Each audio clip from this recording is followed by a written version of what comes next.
Quiero invitarlos a abrir sus Biblias en el libro de Gálatas, la carta de Pablo a los Gálatas, en el capítulo 2. Vamos a leer los versículos 11 al 14.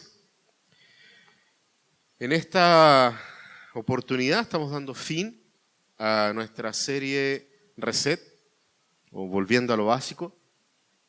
Y como hemos ido observando, el Evangelio de Jesucristo no es simplemente algo que queda ahí, en lo superficial, sino que va transformando primero nuestra vida. Eso es lo que hemos podido ir revisando, no solamente en las predicaciones, sino que también en los estudios en las casas. Si todavía no sabes dónde está el lugar más cercano para ti, o quisieras saber en qué lugares de Santiago se están desarrollando estos estudios bíblicos en la semana, te rogaríamos que pudieras conversar con alguno de los diáconos que están levantando su mano ahora. Ahí está el Mati, acá está el Pato, el Pancho y Mildred. Están detrás. Acércate a cualquiera de ellos te pueden ayudar a encontrar esa información. Entonces estamos viendo cómo el Evangelio de Jesucristo transforma nuestra vida. Es lo más importante, cómo llega en nosotros, hacia nosotros, nos hace a nosotros reconocer de que existe un Dios, reconocer la necesidad del Evangelio de Jesucristo en nuestra vida, para luego actuar a través de nosotros, hacia otros, hacia los demás. Veíamos la semana pasada cómo esto tiene profunda importancia en el desarrollo del perdón cristiano. Y hoy día vamos a ver algo que pareciera ser, que debiese ser previo a la entrega del perdón, el conflicto. ¿Cómo solucionamos el conflicto? ¿Cómo resolvemos los conflictos a la luz del Evangelio? Pero está puesto aquí porque en primera instancia hablar del perdón nos ayuda a entender cómo entonces nosotros tenemos que desarrollar también la resolución de conflictos a la luz de la Escritura. Los invito a leer en Gálatas capítulo 2, versículos 11 al 14. Dice la palabra de Dios: Pues bien, cuando Pedro fue a Antioquía, le eché en cara su comportamiento condenable. Antes que llegaran algunos de parte de Jacobo, Pedro solía comer con los gentiles, pero cuando aquellos llegaron, comenzó a retraerse y a separarse de los gentiles por temor a los partidarios de la circuncisión. Entonces los demás judíos se unieron a Pedro en su hipocresía, y hasta el mismo Bernabé se dejó arrastrar por esa conducta hipócrita.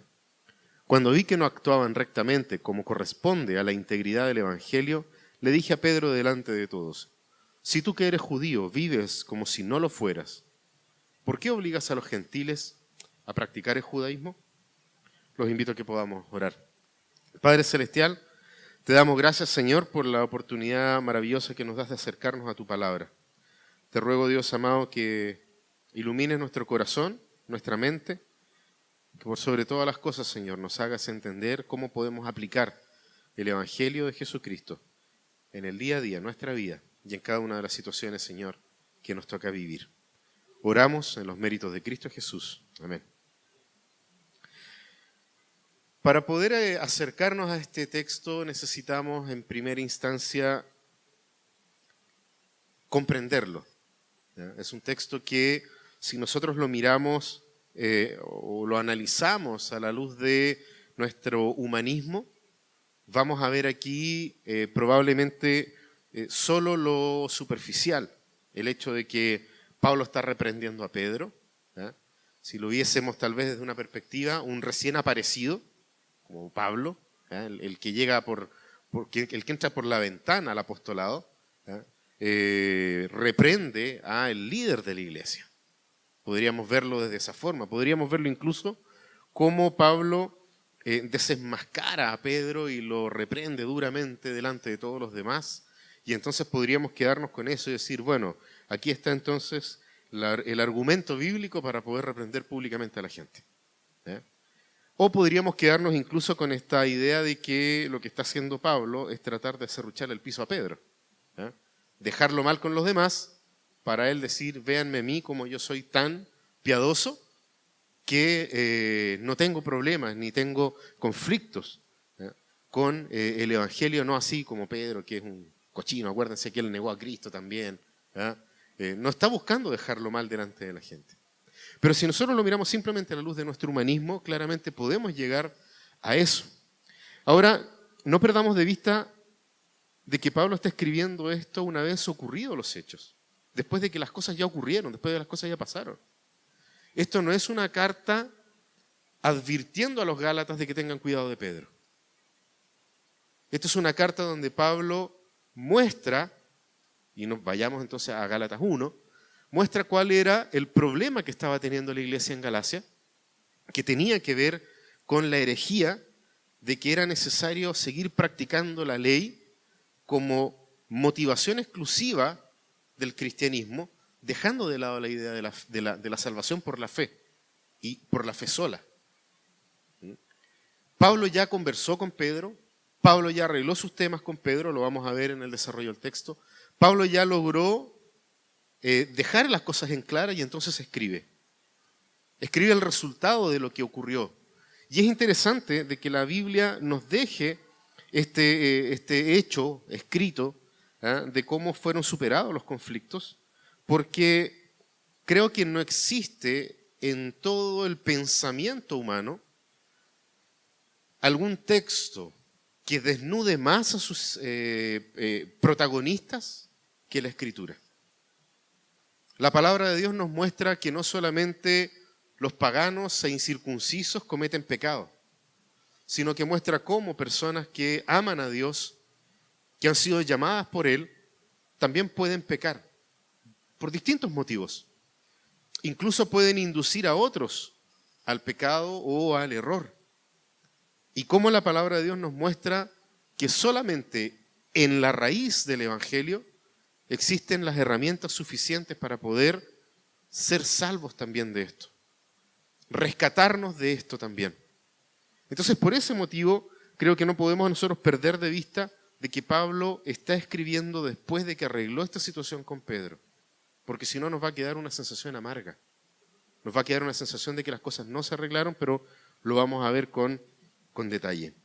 Es entonces un texto tenso.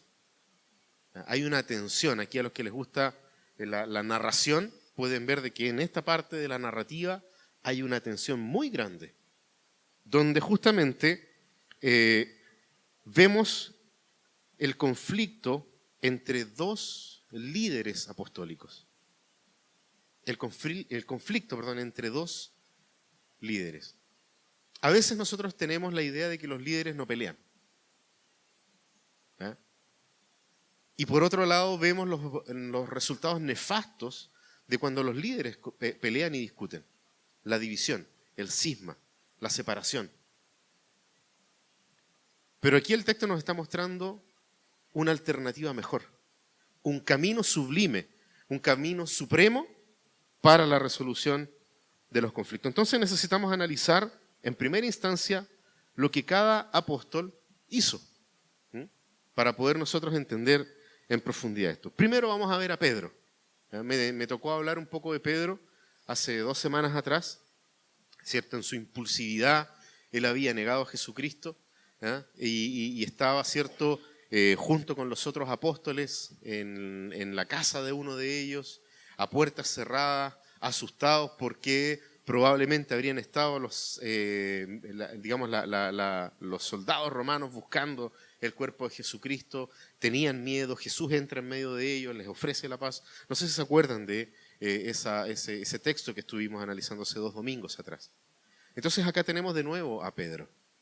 Tenemos una vez más a este Pedro que lo primero que podemos comprender a la luz del texto es que él llegó a Antioquía motivado por la predicación del Evangelio, avanzando, ¿sí? Ahora, ¿qué otra cosa vemos nosotros en el texto? De que Pedro comía con los gentiles, algo que él antes no hacía. ¿Se acuerdan ustedes de Hechos capítulo 10? Cuando Dios le tiene que desplegar este lienzo, decirle mata y come, para poder justamente llevarlo a la casa de Cornelio, un pagano, alguien que no creía en estas cosas, y poder compartir y sentarse a la misma mesa que él y comer. Pedro había superado eso por obra del Espíritu Santo, por obra de Dios. Había logrado transformar su corazón legalista y abrazar un corazón que observa la ley como gratitud a Dios por la libertad que le da el Evangelio. Entonces Pedro logra superar esto y está ahí comiendo. Él hacía esto porque Pablo justamente él dice, antes lo hacía y ahora no. Entonces nosotros, ¿qué podemos entender de eso? De que Pedro comía con los gentiles. Ahora, el problema de Pedro, o uno de ellos, es que Pedro le creyó el discurso a los que llegaron enviados por Jacobo, por Santiago. Por ahí de pronto podríamos decir, claro, sí tiene sentido, porque si leemos la carta de Santiago, habla de la fe con las obras y que la verdadera fe muestra obras, entonces sí tiene sentido. Lo interesante es que el texto en ninguna parte nos manifiesta de que Jacobo les había enviado a estas personas. Al contrario, Pablo está en los primeros versículos del libro de Gálatas, desde el 3 en adelante, desnudando la herejía de personas que venían en nombre de los apóstoles a decir que era necesario circuncidarse. El texto no nos dice que efectivamente fueron enviados por Jacobo. Es más, si nosotros leemos el relato del resultado del concilio de Jerusalén, ahí en Hechos capítulo 15, nos damos cuenta que uno de los que dice, ok, nos ponemos de acuerdo en esto entonces, en base a la luz que nos trae Pedro respecto a este tema, entonces digamos y comuniquemos a las iglesias, dice Jacobo, que la salvación es por la fe sola y que no es necesaria la circuncisión. Difícilmente podría Jacobo haber cambiado de idea de esta forma y haber enviado gente más encima de manera como solapada, como por debajo. Y no, si la verdad es que nos pusimos de acuerdo en esto, pero digan esto otro mejor. Habría estado condenado en la Escritura. Y si hubiese sido así, probablemente Jacobo hubiese tenido que ser sacado de los apóstoles. Porque era otro evangelio el que se estaba predicando. Entonces tiene sentido cuando nosotros vemos de que son personas que vinieron en nombre de, pero muy probablemente no enviados por. Sí eran judíos que habían creído en Cristo, pero tenían todavía este problema. No sabían solucionar el conflicto ley y gracia. Tenían ese problema. Ahora lo interesante de que él les haya creído, de una u otra forma les creyó, es que él tuvo miedo de los que practicaban la circuncisión. Y es súper claro en el texto, dice que tuvo temor, tuvo miedo. Y me llama mucho la atención de que vuelva a repetir esas palabras que ya las vimos hace 2 domingos atrás, de que estaban escondidos en esta casa, estaban los apóstoles ocultos en este lugar por miedo a los judíos que practicaban la circuncisión, a los judaizantes. Tenían temor de estas personas. Es interesante ver cómo Pedro probablemente no se le había pasado el temor. Y por eso justamente actuó como actuó, por miedo. ¿Pero por miedo a qué? ¿Habrá sido por miedo a su reputación? ¿A quedar bien con estos hermanos judíos que se habían convertido a Cristo? Y que, claro, sí, tienen el pequeño detalle de que todavía dicen que hay que circuncidarse, pero prefiero estar al amparo de estos, porque vienen de la iglesia de Jerusalén, de donde yo también soy miembro. Entonces prefiero estar en buena con esta gente. Pudo haber sido eso. La palabra nos dice que tuvo miedo, de que tuvo temor de los judaizantes. Y lo otro que nosotros vemos acá es que no es que que Pedro negara el evangelio. La palabra en ninguna parte dice que Pedro negó el evangelio, pero usa una palabra particular, dice que fue hipócrita. Y la palabra hipócrita aquí está usada justamente con la idea de alguien que falsea una forma de ser.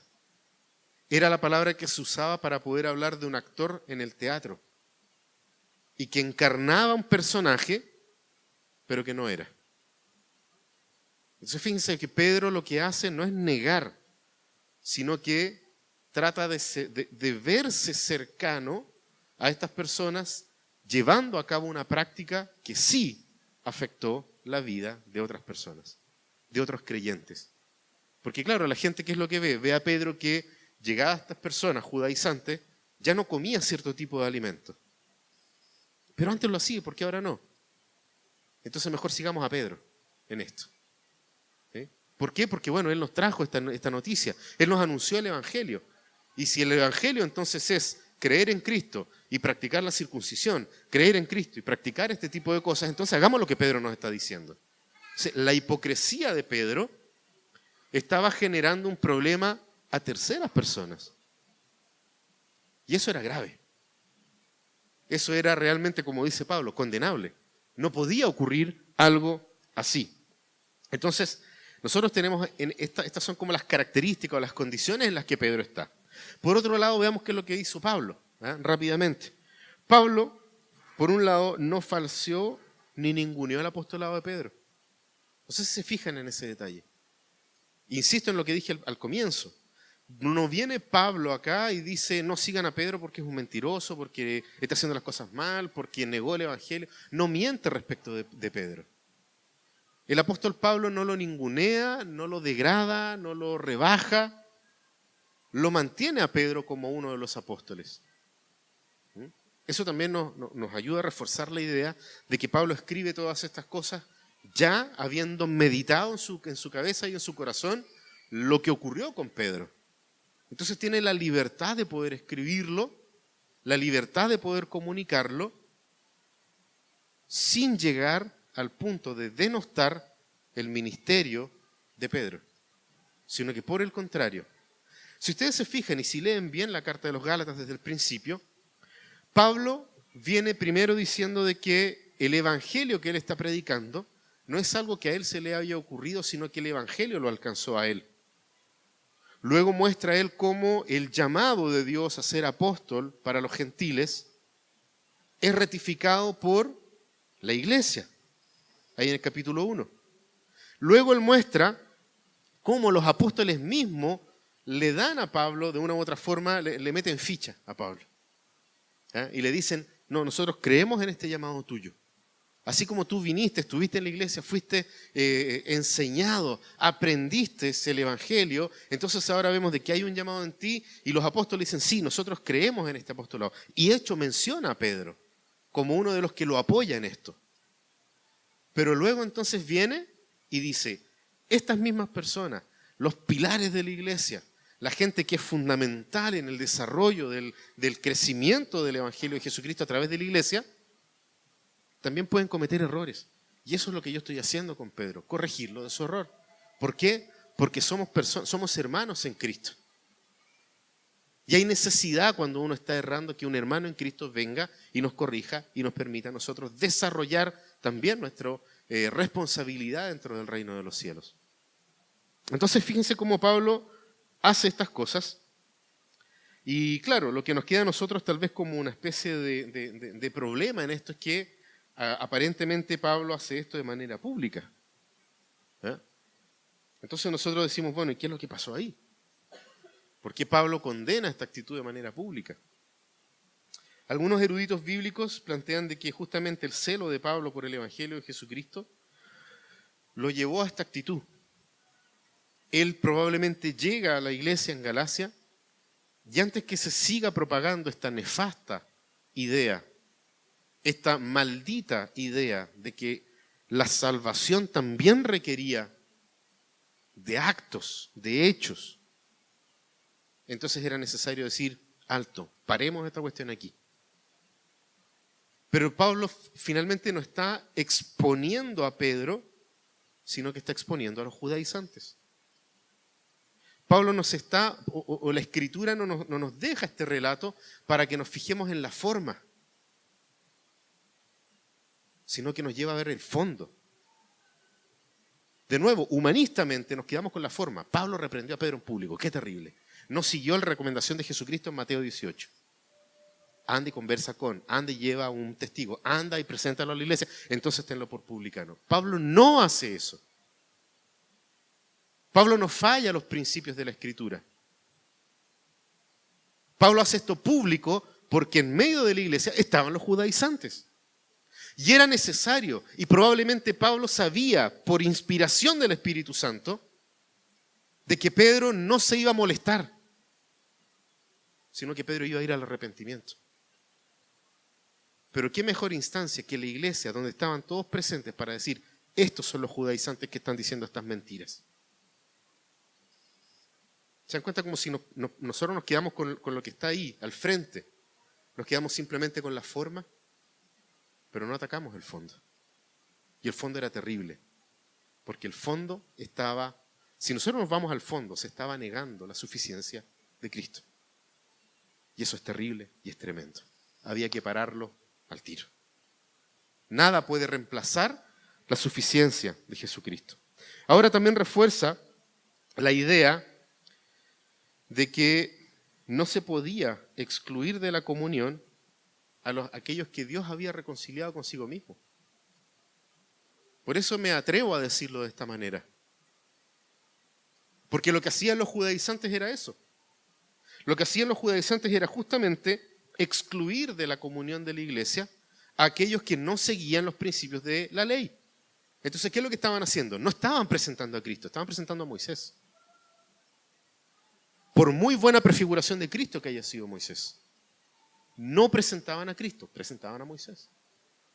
De ahí entonces la necesidad de poder haberlo hecho de forma pública. No podemos nosotros excluir a estos hermanos que no han sido circuncidados, porque la salvación es por la fe sola. Y nada más es necesario añadirle. Ahora lo otro que vemos es que Pablo llama a Pedro al arrepentimiento, lo que nosotros vemos en el texto, pero arrepentirse de negar a Cristo. Y arrepentirse, y probablemente a recordarle a Pedro el episodio comentado ahí en Hechos capítulo 10, donde justamente fue Pedro el que defendió con ímpetu la suficiencia del Evangelio. Porque si no, Pedro estaría en una contradicción muy grande. Por un lado, en el concilio, él defiende la postura de la salvación solamente por la fe, pero en esta oportunidad él dice, no, pero también hay que añadirle la circuncisión. O también hay que añadirle la observación de la ley.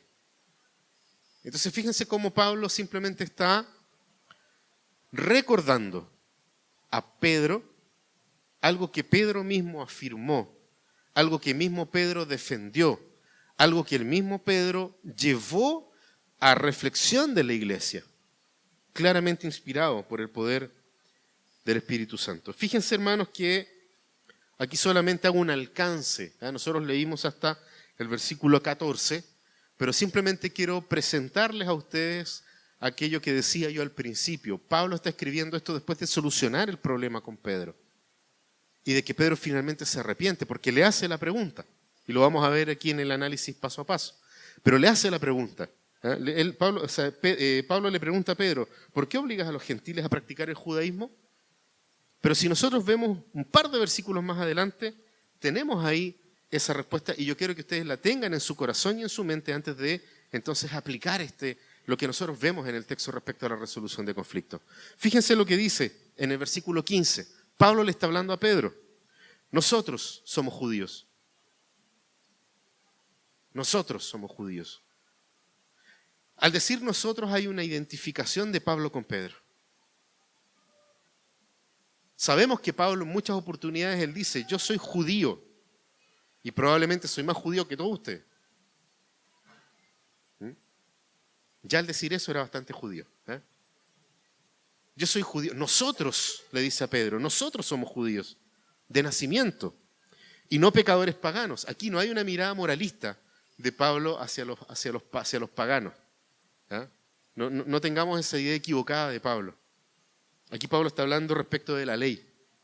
Eran paganos o eran pecadores, como dice ahí, eran pecadores paganos porque no practicaban la ley.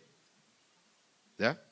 Por eso eran pecadores paganos. Sin embargo, dice en el versículo 16, el reconocer que nadie es justificado por las obras que demanda la ley, sino por la fe en Jesucristo, también, ¿qué dice?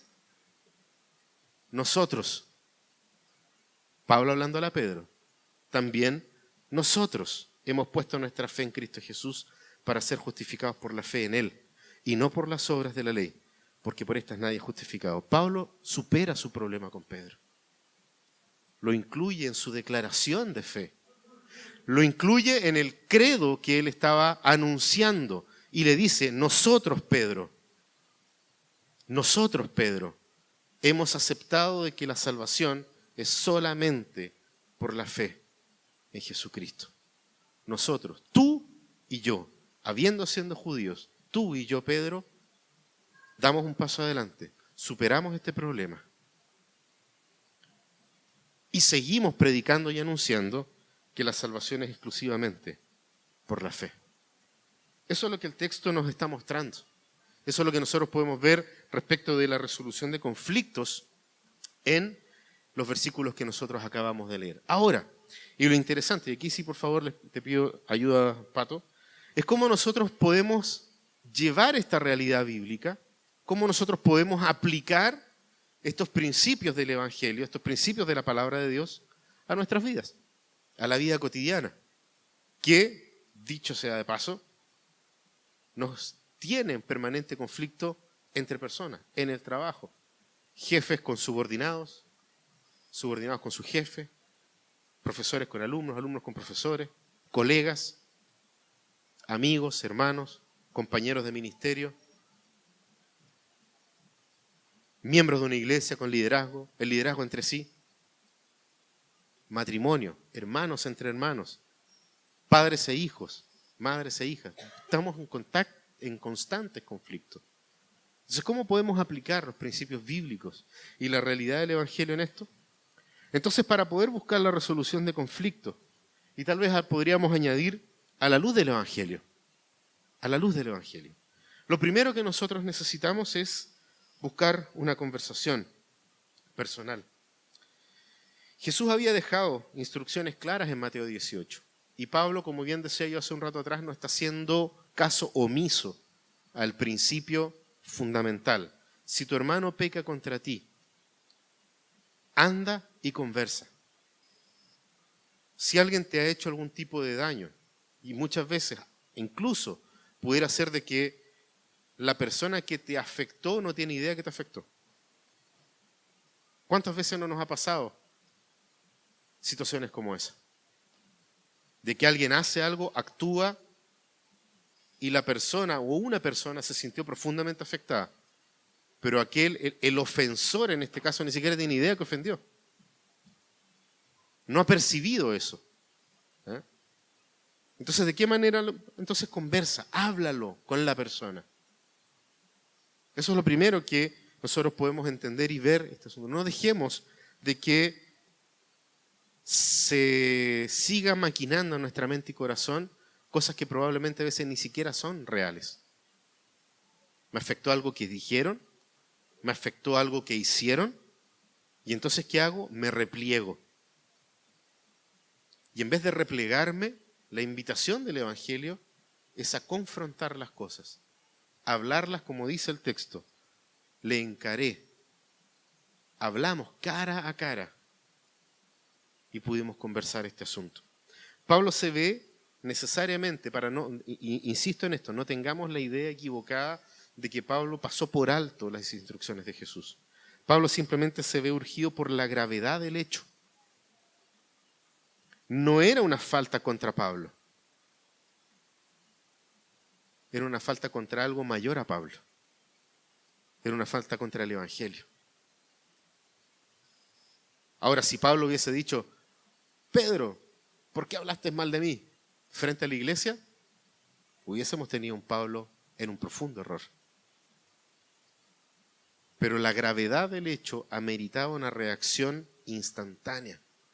Y como les decía al principio, los judaizantes estaban en ese lugar.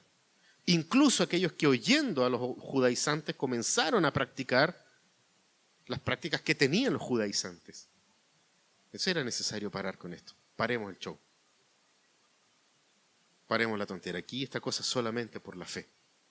Y eso es lo que Pablo está buscando, así, con calor en el corazón. ¿Eh? Parar y detener. Eso nos invita a nosotros a dejar de lado algo que difícilmente nosotros hacemos, sobre todo en la era de Facebook. Enviar los torpedos. ¿Eh? Voy a escribir esto para que le caiga el tejo al que corresponde. Y no sé si a ustedes les ha pasado lo mismo que a mí. A veces hay otra gente que reacciona que tú no tenías idea. No, si no era contigo la bola. ¿Eh? Conversar, hablar las cosas. Porque si no, quedamos en eso, nos quedamos en el lanzar la piedra y en esconder la mano. La invitación del Evangelio, como primera cosa, es buscar la conversación personal. Y eso es lo que nosotros vemos que Pablo también hace. Lo segundo, hagamos que la confrontación sea conforme a la ofensa. ¿Qué quiere decir esto? No exageremos, ni tampoco subestimemos la ofensa. Porque a veces de algo así armamos un tremendo problema. Y otras veces, por el contrario, de algo grave, lo minimizamos. Tratamos de ocultarlo, de esconderlo. Esto pasa mucho, por ejemplo, en los matrimonios. Para ambos lados, hombre o mujer, de cosas pequeñas hacemos tremendos problemas. Y a veces situaciones graves están ocurriendo en el matrimonio y las minimizamos. Por la unidad, por los niños. Es necesario de que la confrontación de estas cosas estén a la altura del daño generado o de la ofensa generada. Si nosotros estamos frente a una situación grave, esto tiene que ser urgente. Si estamos ante una situación menor, no hagamos algo grave de algo menor. ¿Sí? Eso es lo que nosotros podemos desprender acá. Pablo, en la conversación y por el poder del Espíritu Santo, porque no nos olvidemos, Pablo no es un mago. ¿Ah? Pablo está siendo guiado por el Espíritu Santo. Pero hay algo interesante. Pablo logra identificar la motivación de Pedro y lo pone en el texto. Por temor de los judaizantes, por temor de los de la circuncisión. Pablo está desnudando probablemente el hecho de cómo Pedro quería defender su reputación. Es necesario que yo tenga un respeto de parte de la iglesia. Entonces Pablo no lanza palabras simplemente por lo que él se le ocurre, sino que lo hace conforme a lo que el Espíritu también le muestra. Y ninguno de nosotros, nadie, puede ver la motivación del corazón del otro. Solamente el Espíritu Santo de Dios desnuda nuestras motivaciones. Y en el caso de Pedro, se desnudaron, tuvo temor, tuvo miedo. No es que Pedro simplemente le haya dicho a Pablo, Pablo le haya dicho, te pillamos, pues compadre. No, el Espíritu Santo lleva a Pedro a confesar esto. ¿Sabes, Pablo, lo que me pasa? Tuve miedo. Tuve temor de estos tipos. Llegaron acá, son un montón, y empezaron a decir estas cosas. Y recuerda que yo tengo que volver a Jerusalén. ¿Y qué voy a hacer allá si los tengo en contra ahora? Y probablemente Pablo, en la conversación privada, le dice a Pedro. Y nosotros podemos entender eso por otras cosas que Pedro habla de Pablo más adelante. Como por ejemplo, diciéndole en la carta de Pedro a la gente que lee su carta, lo que diga Pablo, háganle caso porque el loco es de los nuestros. ¿Se dan cuenta cómo está solucionado el problema? Entonces fíjense cómo lo hace Pedro. El Espíritu lo lleva a confesar su pecado delante de Pablo. Pero fue necesario de que Pablo pudiera reprenderlo a la altura de la ofensa.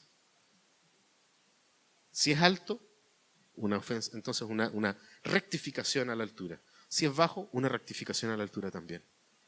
A eso también nos llama el Evangelio de Jesucristo. No es una ofensa personal, sino que es una ofensa al Evangelio. Lutero, me gusta mucho como lo dice justamente en el comentario a los Gálatas. Él dice, ¿qué es la criatura ante su Creador? Se pregunta, justamente en estos versículos, se pregunta Lutero, ¿qué es una gota de agua ante la inmensidad del océano? Y ella le agrega, ¿por qué debería estimar más a Pedro y despreciar a Dios? Si Pedro es una gota y Dios es el océano. La ofensa era el Evangelio de Jesucristo, de Dios mismo. Es interesante cómo lo pone Pedro, porque agrega él después, Martín Lutero, al que valora lo que en sí es útil y majestuoso, todo lo demás le parece vil y despreciable. Entonces cuando nos enfocamos en la verdad del Evangelio y en el poder transformador que tiene el Evangelio en la vida de los demás, entonces cualquier situación que vivamos vamos a necesariamente tener que tomarla y ponernos como una especie de lentes y decir, ok, analizo esta cuestión a la luz del Evangelio. Porque ahí, en el Evangelio de Jesucristo, yo encuentro la verdad plena y absoluta. En el Evangelio encuentro la solución a estos problemas. En el Evangelio yo encuentro cuál es mi posición delante de Dios. La posición de mi hermano delante de Dios y la posición que Dios le da a mi hermano y a mí dentro del reino de los cielos. Y entonces podemos llegar nosotros a una conclusión. Y es lo que justamente ocurrió en esta situación. Lo tercero, de cómo nosotros podemos aplicar este texto en nuestra vida cotidiana. Que nuestra motivación sea el Evangelio y no nuestra inseguridad ni nuestra autojusticia. Dicho de otra forma, estemos motivados por el Evangelio. Estemos motivados por el Evangelio, no por inseguridad ni por autojusticia. Cuando nos motiva la inseguridad, que es lo que nosotros vemos a Pedro, huimos de la confrontación. Buscamos arrancar. Y en la semana vamos a ver esto también en los estudios, en las casas. Cuando nosotros somos o estamos movidos por la inseguridad, tendemos a ocultarnos, tendemos a escondernos. Piensen en la inseguridad de Adán. Se sintió desnudo, totalmente inseguro. De esa forma podríamos interpretarlo. Se ve totalmente inseguro frente a Dios, porque sabe que fue, digamos, que hizo lo que Dios no quería, y entonces se siente ahora, ¿cómo va a ser esto ahora? ¿Y qué es lo que hace? Se esconde. ¿Qué es lo que hacen los discípulos cuando niegan a Cristo y lo dejan solo? Se esconden. Generalmente ocurre lo mismo con nosotros. Cuando somos movidos por la inseguridad, nos escondemos. Tratamos entonces de ocultarnos. Por otro lado, cuando nos motiva la autojusticia, buscamos confrontar, y es una confrontación ciega. Somos como los caballos de feria, con las anteojeras para no ver ninguna otra cosa más que lo que nosotros estamos planteando, lo que nosotros estamos diciendo. Y vemos que eso que estamos nosotros afirmando es la verdad y no hay otra. Eso es cuando nos movemos por la autojusticia. Pero fíjense que el camino que nos está presentando el Evangelio de Jesucristo a través de Pablo es que cuando nos motiva este mismo Evangelio, el Evangelio de Jesucristo, confrontamos primero, abiertos al diálogo. Porque Pablo, cuando le dice estas cosas a Pedro, tiene que haber sabido muy bien, como buen expositor que era Pablo. No nos olvidemos de que por causa de lo bueno para hablar, de lo bueno que era para poder decir las cosas, fue comparado con uno de los dioses de los griegos, con Hermes, porque era bueno para el discurso. Entonces, con un tipo tan sagaz, con un tipo tan inteligente como Pablo, diciendo un discurso en contra de Pedro, él sabía que venía la respuesta. Porque no lo confronta para anularlo, lo confronta para dialogar. Entonces, fíjense cómo el Evangelio nos lleva a eso. Nos lleva justamente al diálogo, a ser corregidos. Porque el diálogo permite la corrección. Y a su vez, y por causa de la corrección, de aceptar la corrección y de reconocer el error, entonces ahí recién podemos nosotros ser transformados. Esa es la forma que el Evangelio tiene, la fórmula que el Evangelio nos presenta. Y es lo que ocurrió con Pedro, como ya lo vimos anteriormente. Pablo llega a poder decir nuevamente, después de que lo confronta, que lo llama y le dice, ahí en la pregunta, ¿cierto? Que lo vamos a ver ahora, lo conduce finalmente a un nosotros. Yo te vuelvo a recibir, Pedro. Yo te vuelvo a aceptar como uno mío. Yo te vuelvo a meter en mis filas y cierro filas contigo porque ya dialogamos, porque ya conversamos, porque hubo reconocimiento por parte tuya de tu error, porque Él nos restauró, porque Él te sigue transformando como me sigue transformando también a mí. Esa es la forma en que el Evangelio nos conduce a la resolución de conflictos. Entonces necesitamos nosotros ser movidos por el Evangelio para justamente poder ir solucionando cada conflicto que se nos presenta en la vida. Y en último lugar, concedamos la oportunidad para responder y entender al otro. No se trata simplemente de ser abiertos al diálogo. Llevémoslo a la práctica de verdad. A veces el diálogo no va a solucionarse en una sola reunión. A veces el diálogo nos va a tomar un tiempo. A veces el diálogo no va a permitir que las cosas se solucionen así de un momento a otro.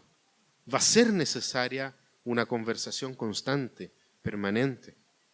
Va a ser necesario que nos juntemos 1, 2, 3, 4 veces. Porque también el poder del Evangelio va trabajando en nuestros corazones paso a paso. Sabemos que ni siquiera la santificación es mágica en nosotros. Es un proceso. Y eso es lo maravilloso de esto, porque allá en los cielos nosotros ya fuimos santificados, ya fuimos justificados. Pero aquí en la tierra Dios nos dejó sometidos en su soberanía al principio de la acción y de la reacción. Lo que nosotros hacemos aquí tiene consecuencias. Y a eso nos llama Pablo con esto. Porque le dice a Pedro, le pregunta en el versículo 14, ¿por qué dice obligas a los gentiles a practicar el judaísmo? Le da la oportunidad al otro de responder. Le da la oportunidad al otro de decir. Y probablemente su argumentación va a ser muy potente y muy buena. No creo que la de Pedro haya sido mala. Pero ahí está el punto. Vemos en el mismo texto cómo Pedro reconoce su falta delante del Señor. Y lo más maravilloso de todas estas cosas, no vemos a Pablo hablar mal de Pedro después diciendo, yo te dije. No vemos a Pablo diciendo, por causa de esto, Pedro, eres menor que todos nosotros. No vemos a Pablo acusando ni volviendo a tomar los recuerdos del pasado y refregándoselos en la cara a Pedro. No vemos a Pablo haciendo estas cosas. Vemos a Pablo que vuelve a lo que Dios lo llamó, a anunciar el Evangelio de Jesucristo y permitiendo y liberando a su hermano Pedro que siga anunciando el Evangelio de Jesucristo. Fortalece el ministerio de Pedro en vez de acusarlo, de menoscabarlo y de tirarlo para abajo. Como diría Maradona, de quebrarle las piernas. Al contrario, lo fortalece. Juntémonos, conversemos, escuchémonos. Son cosas que hay que hacer. Pablo lo dice, nosotros ahora anunciamos este evangelio. Permitamos las instancias de arrepentimiento. Cuando venga alguien a tu lado y te diga, ¿sabes qué? Pequé contra ti. ¿Sabes qué? Me di cuenta de mi error. No seamos orgullosos, no podemos ser orgullosos. Ni siquiera cuando no tienes idea de que heriste la vida de otra persona. Pero seamos humildes en bajar la guardia. Y aquí yo les hablo con vergüenza, porque muchas veces no lo he hecho. Y cómo el poder transformador del Evangelio nos lleva a esto, no solamente una, sino que pueden ser 1000 y 10.000 veces en nuestra vida cristiana. Pero permitámonos, démonos esa instancia de reconciliación y de perdón. Porque a eso nos llama el Evangelio. Como dice el Salmo 4:4, si se enojan, no pequen. En la quietud del descanso nocturno, examinen sus corazones. Examinen sus corazones. Pidámonos perdón. Busquemos la resolución de conflicto a través de la luz del Evangelio. Les pido perdón cuando me he equivocado. Como parte del liderazgo de esta iglesia les pido perdón cuando yo he hecho cosas que a ustedes les han ofendido y les han afectado. Pero permítanme saberlas. Permítanme estar conscientes de ello. Durante la semana me junté con algunas personas y una de estas personas me decía, ¿sabes, Jano, hubo algo que tú dijiste y que hiciste que a mí me afectó? Fue esto y esto.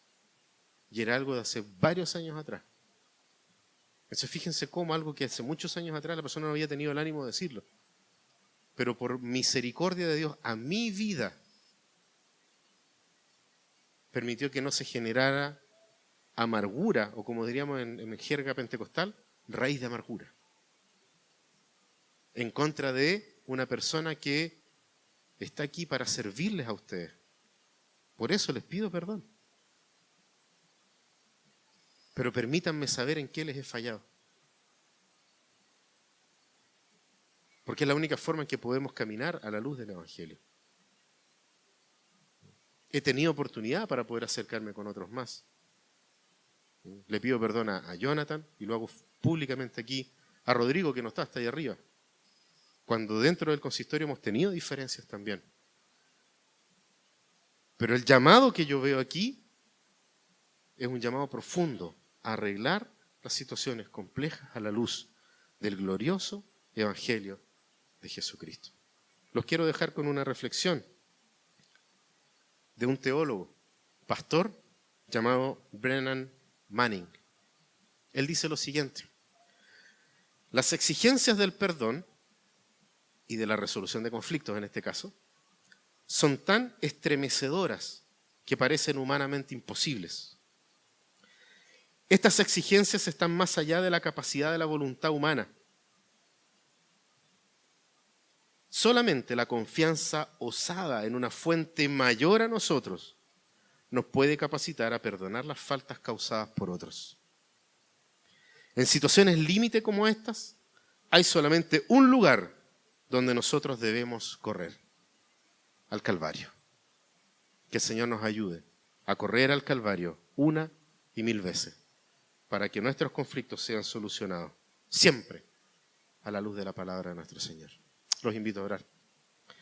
Padre Celestial, te damos gracias, Señor, porque así como el conflicto es generado por nuestro pecado, por medio de tu gracia es entregado, Señor, la resolución del conflicto. Así como el conflicto es causado por nuestra falta delante de ti y en contra de nuestros hermanos, en tu misericordia, Señor, nos entregas el Evangelio para poder enmendar las cosas a nivel más profundo, incluso que la misma falta, en el corazón de cada uno. Yo te pido, Señor, que cada uno de nosotros pueda correr libremente a la cruz, 1 y 1000 veces si es necesario. 1 y 1000 veces si es necesario. Corremos a la cruz, en donde reconocemos de que solamente en Cristo nosotros tenemos la capacidad de perdonar, que solamente en Cristo tenemos la capacidad de pedir perdón, de humillarnos delante de otro y pedir perdón. Y que nada de estas cosas va a afectar ningún tipo de reputación, porque solamente tu reputación está expuesta. Y nadie puede ir en contra de la reputación de la obra maravillosa de nuestro Señor Jesucristo. Oramos, Señor, con gratitud en el corazón y sabiendo, Señor amado, de que tu gracia chorrea en nuestros corazones hasta que sobreabunde para testimonio de aquellos que aún no te conocen. Gracias, Señor, por el Evangelio glorioso. Oramos en los méritos de Jesús.